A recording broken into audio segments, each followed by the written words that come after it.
오늘은 사도행전 7번째 시간인데요. 새술에 취한 사람들이란 제목으로 함께 은혜를 나누겠습니다. 한 신학생이 수업 시간에 교수님에게 다음과 같은 말을 들었습니다. 초대교회는 성령님의 놀라운 능력의 역사가 일어나는 교회였습니다. 걷지 못하는 자가 일어나고 듣지 못하는 자가 듣고 말하지 못하는 자가 말하였습니다. 베드로가 한 번 설교하면 3,000명, 5,000명이 회개하는 놀라운 역사가 있었습니다. 그런데 왜 오늘날 그런 역사가 일어나지 않을까요? 그것은 바로 여러분의 가슴 속에 성령님께서 주시는 불이 꺼져 있기 때문입니다. 성령님의 능력이 사라졌기 때문입니다.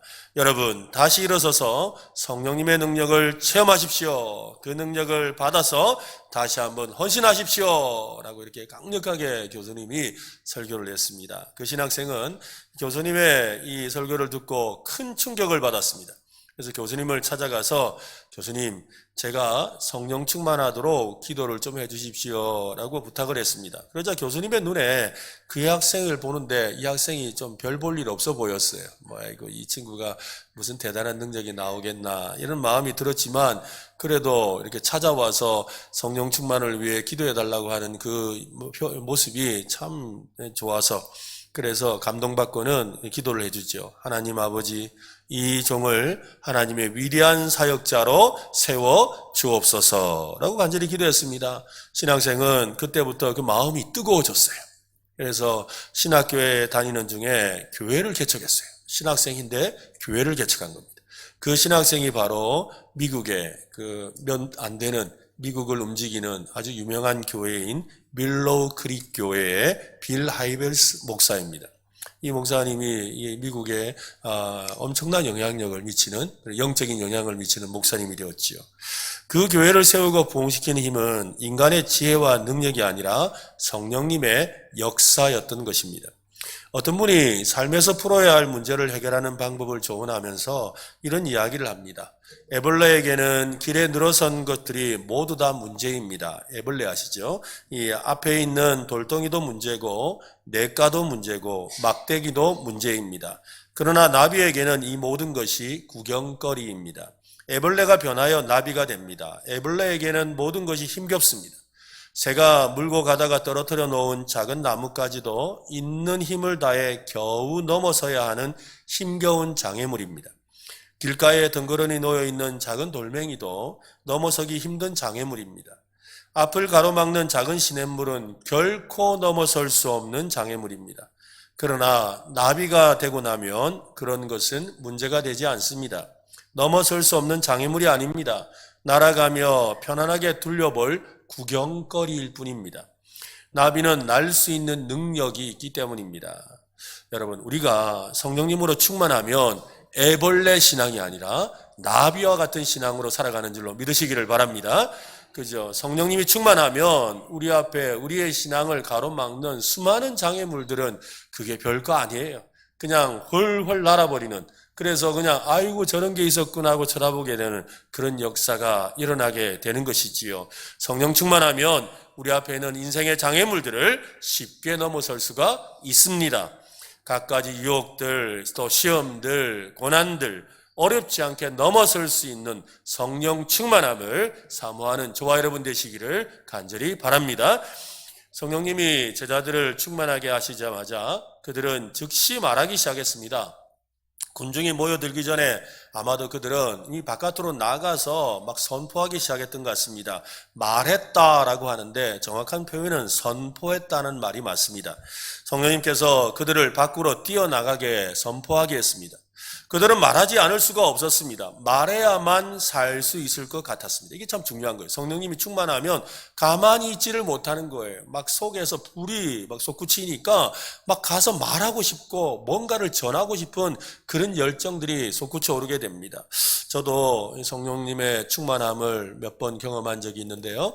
그 성령님께서 강력하게 임하셨을 때 그때 그렇더라고요. 그냥 나도 모르게 막 힘있게 찬송하게 되고 기도하게 되고 막 사람들에게 찾아가서 예수 믿으시라고, 왜 예수 안 믿냐고, 예수 안 믿는 이유가 뭐냐고, 그 전까지는 뭐 예수 믿어볼래요 이랬는데 예수님 믿어야지 안 하고 뭐 하냐면서 막 그렇게 이야기하는 그런 막 용기가 생기더라고요. 그리고 막 평소에 사이가 불편했던 그런 친구에게도 찾아가서 친구야 미안하다 하고 손잡고 기도하고 막 울고불고 막 회개하고 서로 용서를 구하는 그런 역사들이 막 일어나더라고요. 성령의 불이 우리 속에 있기 때문에 가능한 것이죠.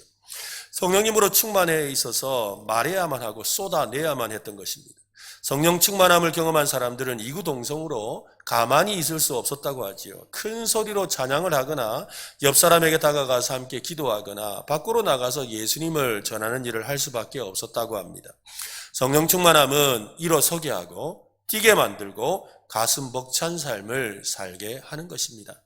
F.F. 브루스라는 유명한 이 성경신학자는 여러 지역에서 온 방문객들은 오순절날 예루살렘에서 이 신적인 황홀경 가운데 제자들이 했던 말을 듣고 즉시 이해하게 되었다라고 합니다. 제자들이 하는 말을 듣고 그들이 알아들었다는 거예요.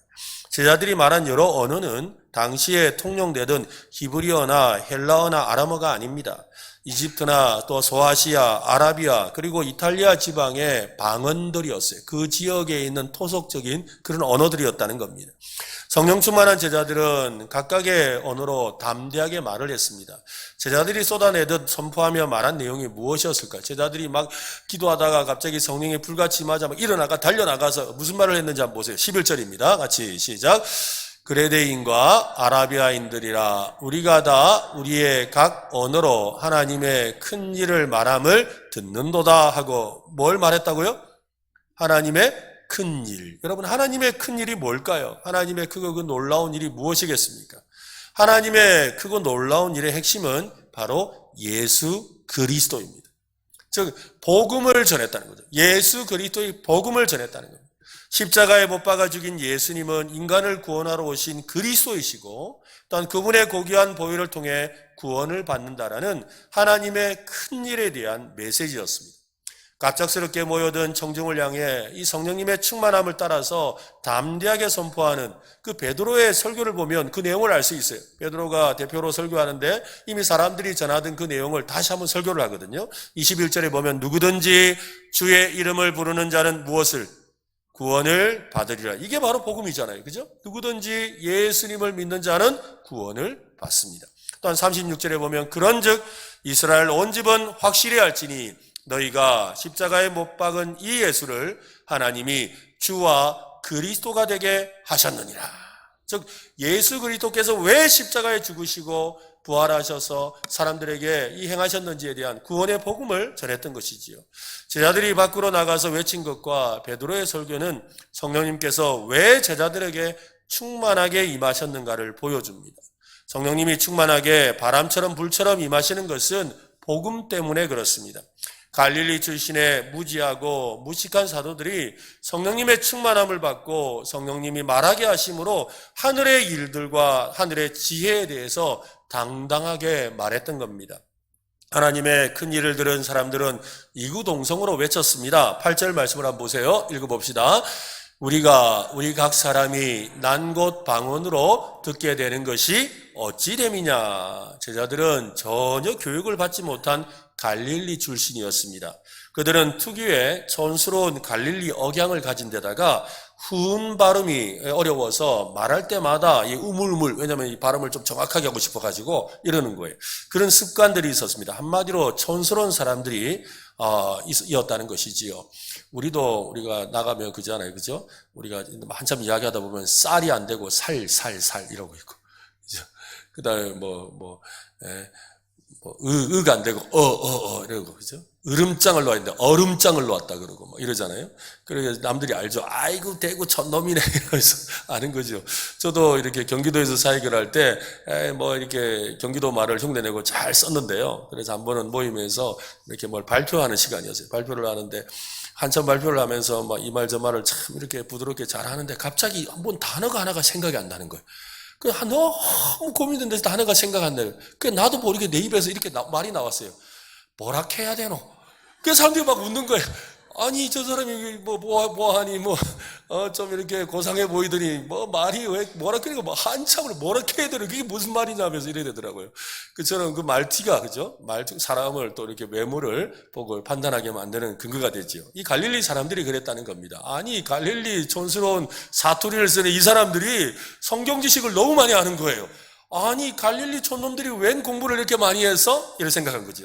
거기다가 제자들이 거침없이 하나님의 큰 일을 자기 나라 언어, 즉 외국말로 또 말을 하는 거예요. 아니, 외국말도 하네? 이래 되는 거예요. 여러분, 외국말을 하는데 제가 예전에 그 동아시아 지역에 있는 필리핀, 그 다음에 홍콩, 그 다음에 또 말레이시아, 인도네시아, 태국, 이런 여러 나라들 있는 이제 선교사들과 같이 이렇게 수련을 한 적이 있어요. 그래서 통영어가 영어죠.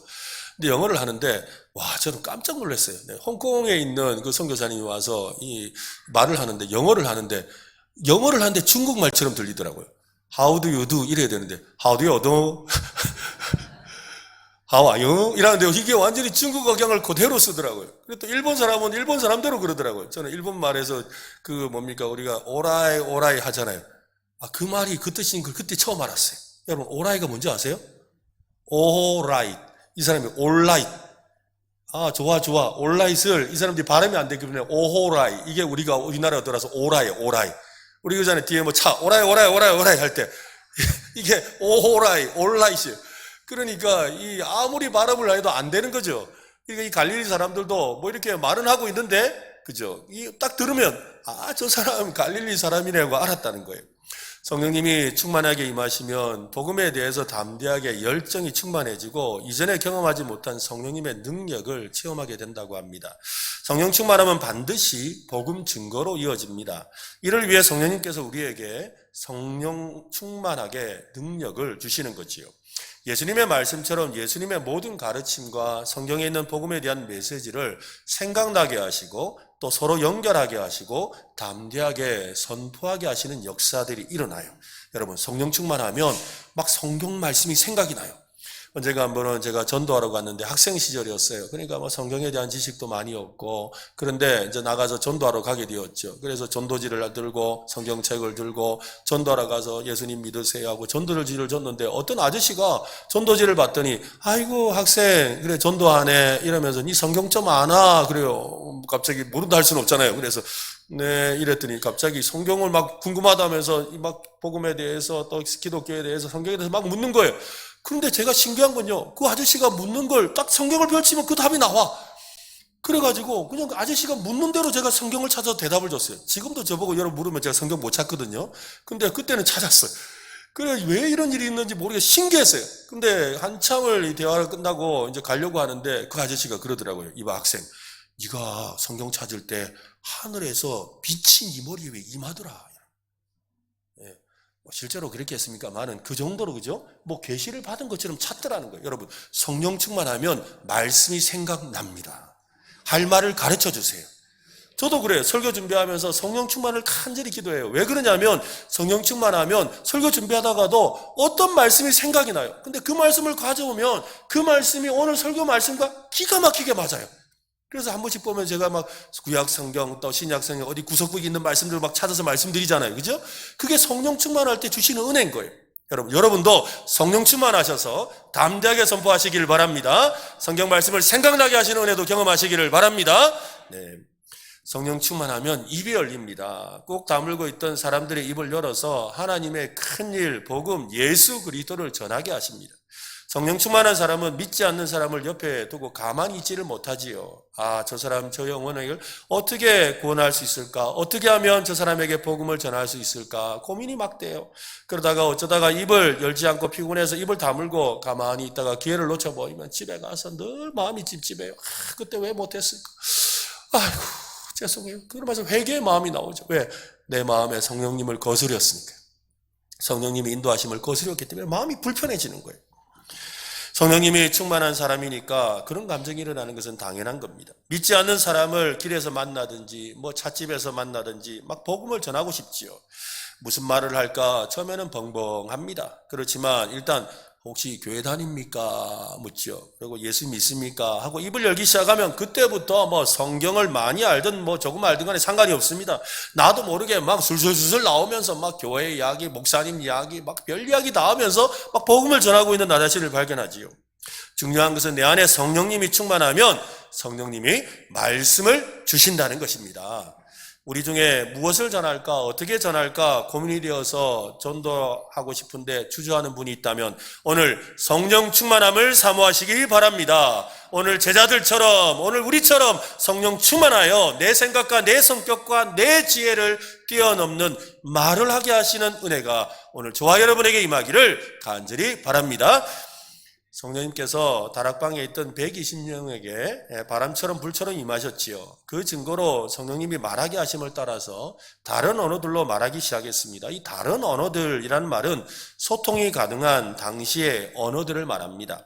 다른 언어들을 오늘 말씀에서는 방언이라고 하는데요. 이 방언은 우리가 기도할 때, 이 고린도전서에 나오는 이 기도할 때 하는 그 방언을 말하는 게 아니고 외국말을 말하는 거예요. 외국말. 우리가 쓰는 말과 다른 나라 말을 했다라는 것이지요. 6절 말씀을 한번 보세요. 같이 읽어보겠습니다.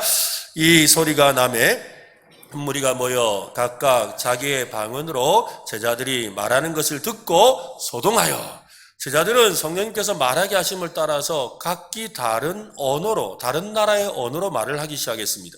거기 모인 사람들이 각자 자기가 태어난 지방의 언어로 복음을 들었던 거예요. 우리 동네 말인데? 우리 동네 말인데? 하고 알아들은 거예요. 오늘 본문에서는 15지역의 목록이 나옵니다. 동쪽에서 시작해서 서쪽으로, 또 북쪽, 위쪽에서 시작해서 남쪽으로, 또 예루살렘을 중심으로 해서 사방에 있는 나라들이 소개돼요. 가까운 곳은 유대 지역이고 먼 곳은 로마입니다. 오순절 성령 강림과 방언 역사로 인해서 땅끝까지 복음을 들고 나아가는 선교의 시대가 시작되었음을, 언어와 상관없이 선교의 시대가 시작되었음을 보여주는 것이지요. 제자들은 배운 적이 없는 언어를 성령님의 인도하심을 따라 말했습니다. 자기가 사용하는 언어가 아닌 다른 언어로 막 말을 한 거예요. 그냥 말하는데 그 말이 다른 말이 막 나온 거지요. 이 한 번도 가본 적이 없는 지역의 언어로 말입니다. 아마도 무슨 말을 하는지 그들은 몰랐을 가능성이 많아요. 나는 이렇게 예수님 믿으세요 하는데 말이 다른 말이 나오는 거예요. 막 예수님 믿으세요 하는데 그 언어를 모국어로 하는 누군가는 알아듣는 거. 저 우리나라 말인데 하고 알아들은 거지요. 실제로 여러분, 우리가 이제 외국에 나가보면 그런 일이 많거든요. 어디 이렇게 관람을 갔는데 한국 사람이 거의 없는 동네인데도 가서 이렇게 막 웅성웅성 하면 반드시 한국말이 들려요. 그죠? 영어는 안 들리고, 태국말도 안 들리고, 베트남 말도 안 들리는데 한국말은 기가 막히게 들려요. 저도 한 번은 일본의 동경에 있는 박물관을 갔는데, 박물관에 가서 이렇게 듣고 있는데, 박물관이 아니고 야스쿠니 신사에 가면 일본 전범들이 모여 있는 제사 지내는 그곳이 있거든요. 그 옆에 가면 뭐가 있느냐 하면 자기들의 전범이라 표현 안 하죠. 전쟁 영웅을 모아놓은 이렇게 기념관이 있어요. 우리로 치면 독립기념관 같은 조그마한 기념관이 있는데 거기 가면 누가 있느냐 하면 윤봉길 의사가 던진 도시락 폭탄에 맞고 죽은 사람의 러닝 셔츠가 거기 걸려 있어요. 우리하고 정반대죠. 윤봉길 의사가 도시락 폭탄을 던져서 죽은 사람, 그 사람을 기념하려고 해놓은 거예요. 그러니까 우리는 그걸 보면서 야, 윤봉길 의사 이러고 있는데 그 사람들은 저 윤봉길 의사 그렇게 윤봉길 저 인간 이럴 거 아니에요. 근데 거기서 갑자기 한국 사람들이 거의 안 오는데 한국말이 들리는 거예요. 야, 저 왼수 이러면서 막 그런 소리가 들려요. 그죠? 그런 거예요. 그처럼 지금 그들이 막 하는 말, 제자들이 막 각각 나라 말을 했거든요. 그런데 이 말 우리말인데 하고 지금 알아듣는 역사가 일어났다는 것이지요. 난곳 방언으로 말하는 성령님의 역사는 지금도 여러분 일어나고 있습니다. 대천덕 신부님이라는 분은 말하기를 한 청년이 자신이 알지 못하는 몇 개국어로 유창하게 외국인과 대화했다고 자기가 본 것을 책에 기록하고 있습니다. 또 어떤 목사님의 이 사모님은 집회에서 자신이 전혀 배운 적이 없는 그리스말, 이 그리스말로 자기가 말을 하게 되었대요. 그 일로 인해서 그 집회에 참석하고 있던 이 그리스 여성 2명이 예수님을 믿는 그런 일이 일어났다는 거죠. 선교사님들이 선교 현장에서 습득하지 않은 토착어가 갑자기 터져 나와서 그들의 언어로 설교했다는 그런 보고가 심심치 않게 들립니다. 저는 지금도 전능하신 하나님의 주권적인 역사가 비상한 섭리로 선교 현장에 나타나고 있다고 저는 믿습니다. 실제로 제 주변에도 그런 일을 경험했다고 하는 분들이 있었으니까요. 그런데 여러분, 어떤 분은 그래서 그 일을 보고 나서 자기가 이렇게 독일어 시험을 쳐야 되는데 공부를 하나도 안 한 거예요. 그래서 저한테 찾아가, 목사님 기도 좀 해주세요. 난 곧 방언의 역사를 제게 일어나도록 기도해 주세요. 간절히 부탁하더라고요. 그래서 공부를 해라. 그죠? 여러분. 그건 여러분 잘 생각하셔야 돼요. 왜 이런 일이 일어났는가? 왜 그런 일이 일어났어요? 복음을 전하기 위해서 하나님이 특별하게 역사하신 거예요. 보편적인 역사는 아닙니다. 특별한 사건이지요. 성령 충만을 경험한 제자들이 여러 나라의 언어로 말하게 된 것은 일종의 신호탄입니다. 세계 여러 민족과 방언에서 복음을 통해 구원받는 일이 시작되었음을, 이제 복음이 전 세계로 뻗어나갈 것이라는 거예요. 예루살렘과 온 유대와 사마리아와 땅끝 전 세계로 퍼져나가게 될 것이라는 것을 알리는 신호탄이었습니다.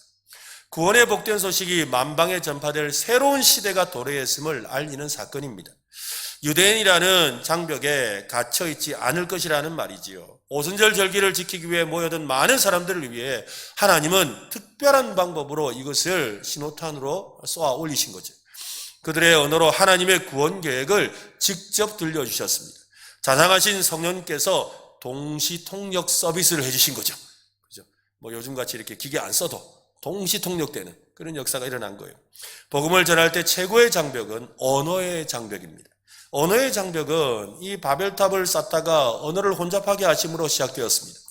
우리는 세계 어느 나라보다 언어의 장벽에 대해서 실감하고 있죠. 그죠? 우리 영어 배우기 위해서 얼마나 많은 재정과 시간을 투자합니까? 그렇게 배웠는데 영어 잘 못하잖아요. 저도 잘 못해요. 네, 그게 늘 걱정이에요. 지금도 영어 공부하려고 이렇게 하는데 잘 안 돼요. 영어는 여전히 높은 장벽이죠. 그래서 어떤 분이 그러더라고요. 이 세종대왕님이 제일 잘한 일 뭐예요?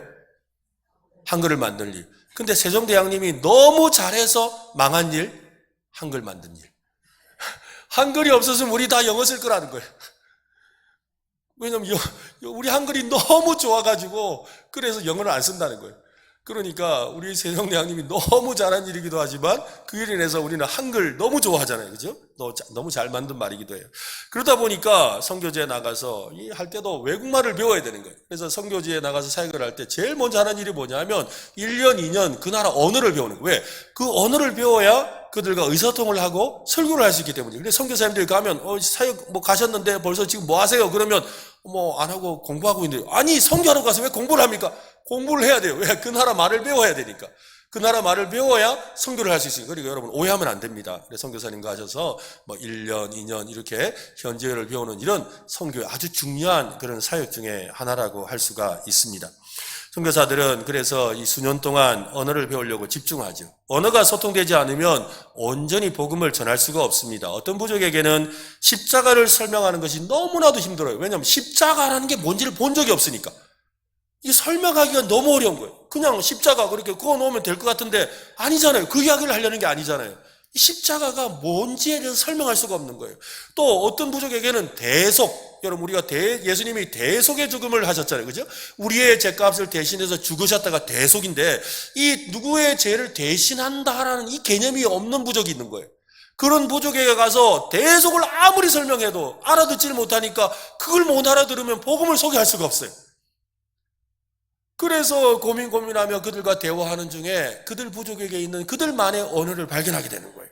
이런 일들이 필요한 거죠. 그러니까 글이든 말이든 언어의 장벽을 극복해야 복음이 전파됩니다.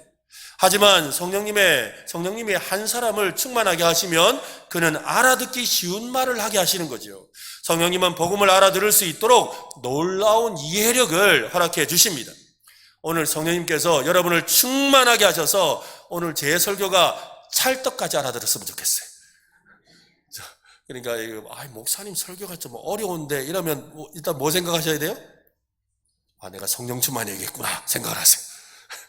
물론 저도 여러분이 그러고 나서 또 여러분 저를 위해서 기도해 주세요.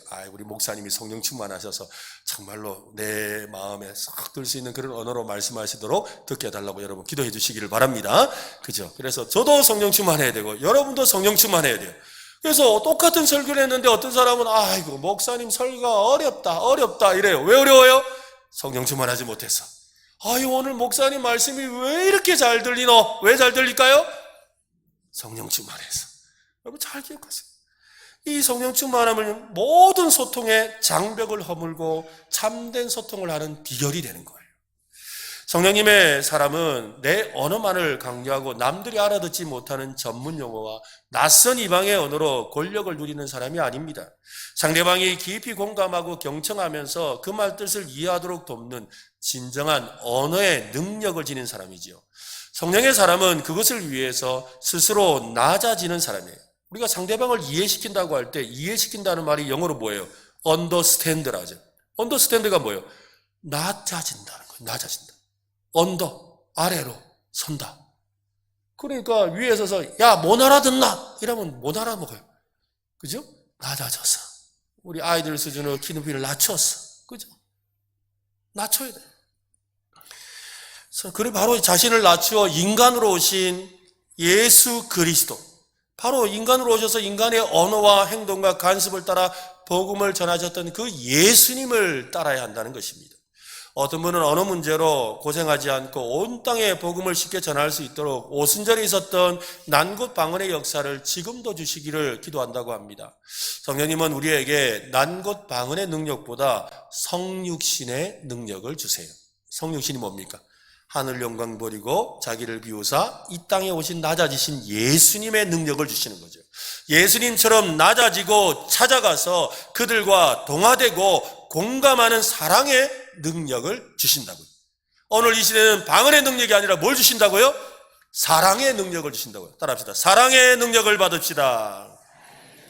여러분, 사랑의 능력이 너무 중요해요. 장벽을 허물고 마음을 여는 것은 여러분 능력이 아니라 사랑이기 때문이에요. 아무리 외국말을 잘한다고 복음이 전해지는 거 아니에요. 사랑이 있어야 되는 거예요. 예수님의 사랑이 있어야 되는 거예요. 그들의 입장으로 낮아지고 그들의 마음에 이르러 동화되는 사랑이 가장 강력한 소통의 능력인 거죠. 성경을 번역하는 일을 하는 선교사님들은 한 부족의 언어를 습득하고 성경을 번역하는 일을 위해 평생을 바칩니다. 남아시아에 이 세르파족이 있는데요. 그 세르파족을 위해서 이 성경 번역 선교를 하셨던 이상용, 이혜련 선교사가 있어요. 이분들은요, 그들의 문화와 언어를 배워서 이 신약 성경 27권을 이렇게 그 나라 언어로 번역하는데 여러분 몇 년 걸렸을 것 같습니까? 그 나라 언어로 번역하는데 26년을 썼어요. 26년 동안 그 밀림에 가서 그 부족에 있는 사람들과 함께 지내면서 그들의 언어를 배워가면서 신약 성경을 번역한 거죠. 26년간 그들의 언어를 배우고 살아온 삶이 바로 진실한 사랑이지요. 아무리 언어를 소통하는 능력이 있어도 사랑이 없으면 복음은 전달되지 않습니다. 사랑의 눈물과 수고와 땀과 강력하게 장벽을 허무는 능력, 그보다 더한 능력은 없지요. 그러므로 언어의 능력이 아니라 성령 충만함이라는 능력에 우리가 집중해야 되는 거예요. 우리가 지금 성령 충만함 때문에 그들의 언어로 말했다는 건데 우리는 자꾸만 언어에 관심 갖느라고 뭘 놓친다고요? 성령 충만함을 놓치는 거예요. 성령 충만하면 언어가 생기든 아니면 사랑이 생기든 그 능력을 주셔서 복음을 담대하게 말하고 그들에게 전할 수 있는 은혜가 임하는 줄로 믿으시기를 바랍니다. 성령 충만하시기를 바랍니다. 성령 충만함을 받아서 모든 장애와 장벽을 허물고 예수의 복음을 전하는 오늘 저와 여러분 되시기를 간절히 바랍니다.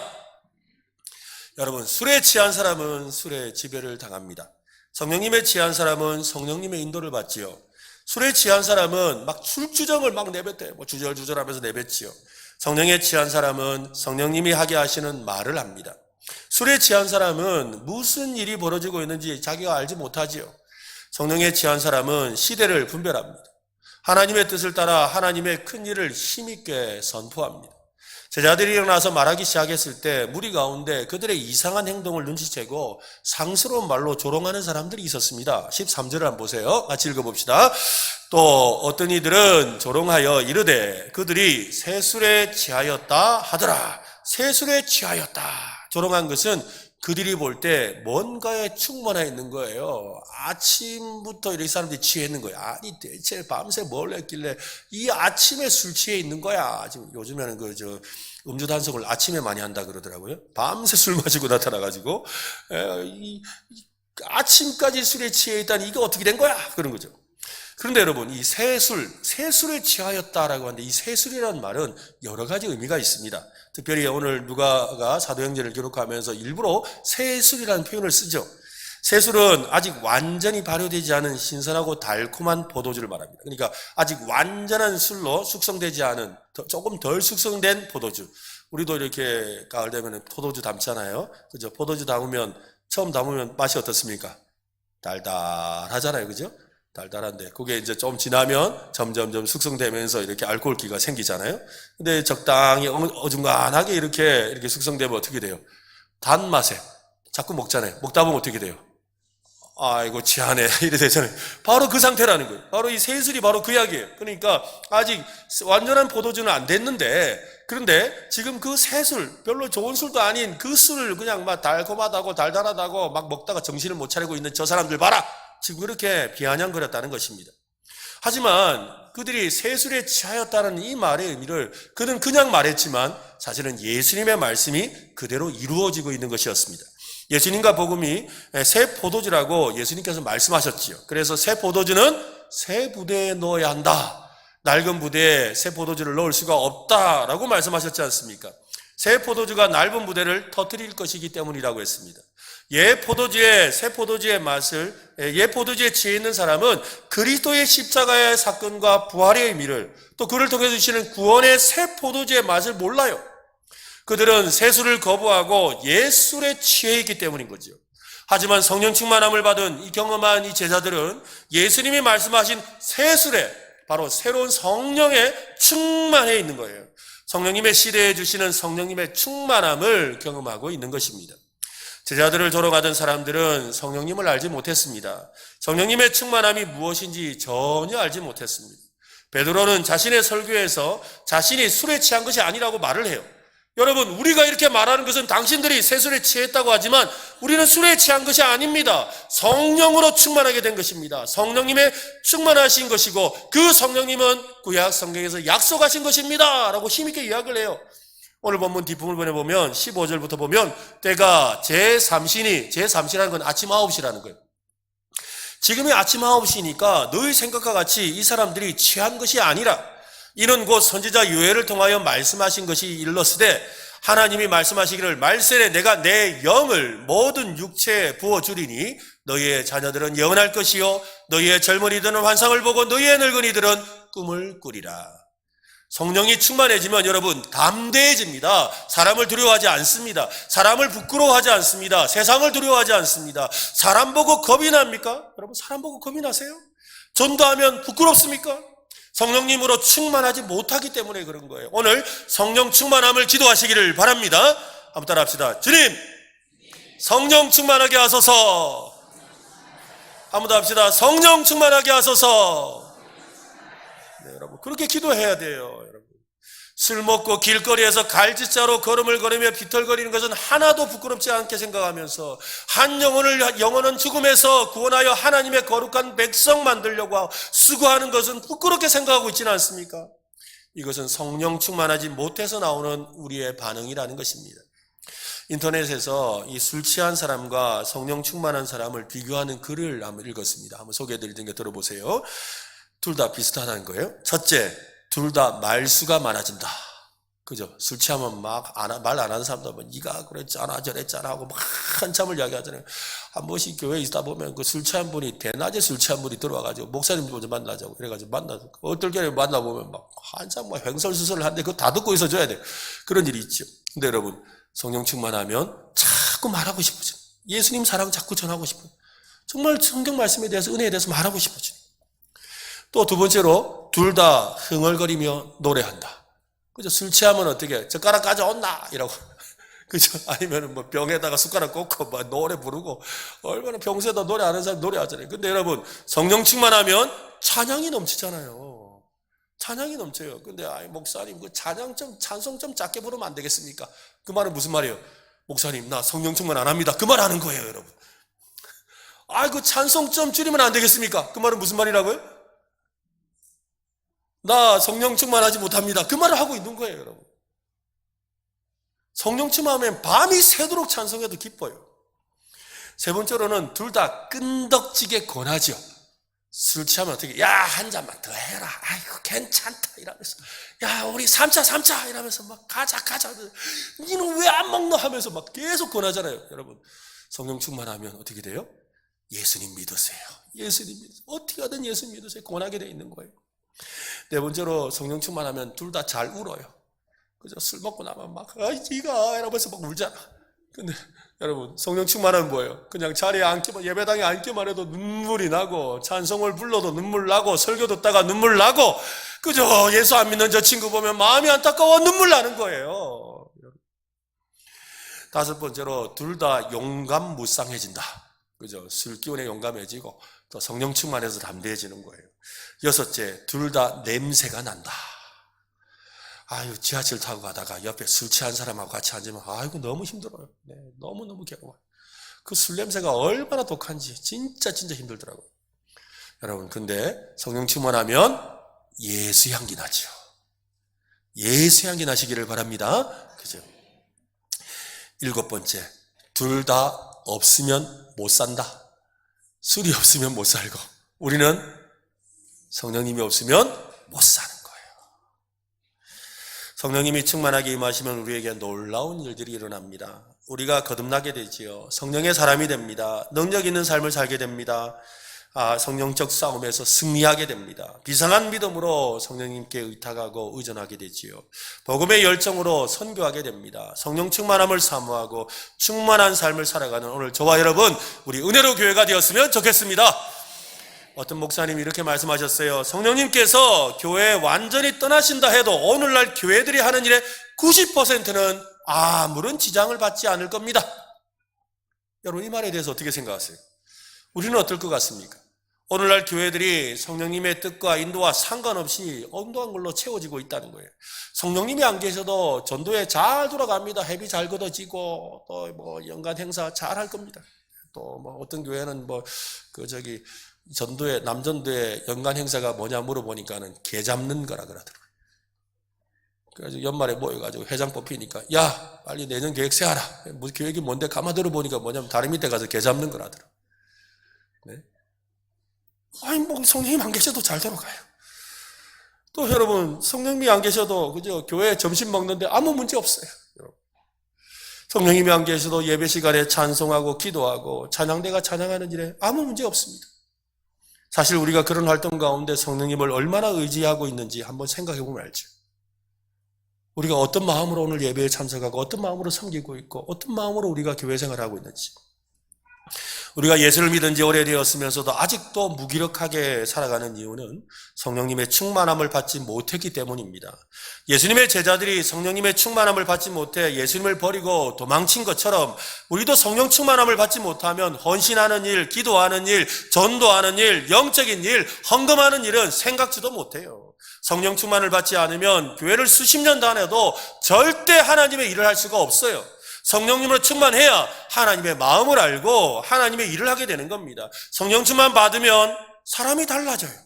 예배드리는 태도가 달라집니다. 기도가 달라지죠. 찬송이 달라집니다. 헌금이 달라집니다. 그런데 성령 충만을 받지 못하면 아무리 오래 교회를 다녔어도 직분이 교회에 중직자라 할지라도 여러분 기도하지 않습니다. 헌신하지 않습니다. 감사하지 않습니다.